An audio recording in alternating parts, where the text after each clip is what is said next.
আসসালামু আলাইকুম। আপনাদের সামনে আরও একটি নতুন ভিডিও নিয়ে চলে আসলাম। তো আমাদের পুঁইর জমিটি দেখুন কি পরিমাণে পুঁইয়ের বিচি হয়েছে, পুঁই মুসরি যেটা আমরা বলে থাকি। তো আপনারা পুঁইয়ের গত ভিডিও দিয়েছিলাম, তো গত ভিডিওতে আপনারা অনেক রেসপন্স করেছিলেন, অনেক কিছু জানতে চেয়েছিলেন। তো আপনাদেরকে দেখাচ্ছি, দেখুন কি পরিমাণে বিচি রয়েছে। গত দিনের থেকে আজকে একটু বেশি রয়েছে।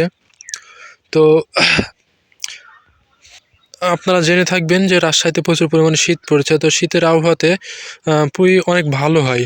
আর গাছটা দেখুন, গাছ কী পরিমাণে কালো কুচকুচে হয়ে রয়েছে। তো এটা পুঁইয়ের বীচির জন্য অত্যন্ত ভালো এবং উপকার। তো গাছগুলো দেখুন বিচি কী পরিমাণে এসেছে, বর্তমানে প্রচুর পরিমাণে বিচি এসেছে। যে দেখতে পাচ্ছেন আপনারা, এই বিচিগুলো যখন বড় হবে, পাকবে, তখন আমরা বাজারজাত করব।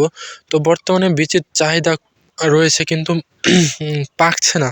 অতিরিক্ত শীতের জন্য বিচি পাকছে না। সব দেখুন, সকল বিচি কাঁচা রয়েছে। আপনারা একটু লক্ষ্য করলে দেখতে পারবেন যে প্রত্যেকটা বিচি কাঁচা রয়েছে।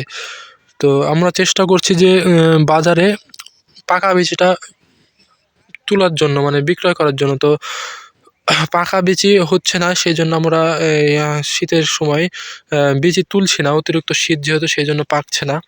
তো আপনারা কারা কারা বিচি চাষ করেন অবশ্যই একটু কমেন্ট করে জানাবেন। আর বিচি বিচি কি কোন সময় লাগাতে হয় এবং কিভাবে লাগাবেন, সেটা আপনাদেরকে আরেকটা ভিডিওতে জানিয়ে দেবো ইনশাল্লাহ। তো আপনারা যদি জানতে চান অবশ্যই কমেন্ট করবেন। আর বিচি বা পুঁই মুসরি যেটাই বলেন না কেন, সেটা অবশ্যই যত্ন না করলে হবে না। আর এটা অনেক আগে লাগাতে হয় এবং অনেক পরে ধরে। তো হাতে সময় যাদের আছে তারা অবশ্যই চেষ্টা করবেন লাগানোর। আর এটা আপনারা অনেক বিক্রয় করতে পারবেন, অনেক দিন যাবৎ বিক্রয় করতে পারবেন, কারণ এটা অনেক সময় ধরে থাকে। তবে অবশ্যই লক্ষ্য করবেন যেন কারেন্ট পোকা বা বিভিন্ন ধরনের পোকায় আক্রমণ না করে। সেই ক্ষেত্রে আপনারা প্রতিনিয়ত বিষ ব্যবহার করবেন।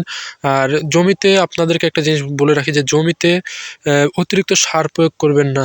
আপনাদেরকে বলে রাখবো, কারণ অতিরিক্ত সার প্রয়োগ করলে গাছ বাড়তে থাকবে, ফল ধরবে না। আর পরিমাণ মতন সার প্রয়োগ করবেন। আর আপনারা যদি জানতে চান কী পরিমাণ সার প্রয়োগ করা লাগবে, তাহলে অবশ্যই কমেন্ট করবেন, আমি অবশ্যই জানিয়ে দেবো ইনশাল্লাহ। আর গাছের অবস্থাটা দেখুন, গাছের পাতা অবশ্যই একটু বড় হয়ে গেলে আপনারা কেটে ফেলবেন, ঝরায় ফেলবেন।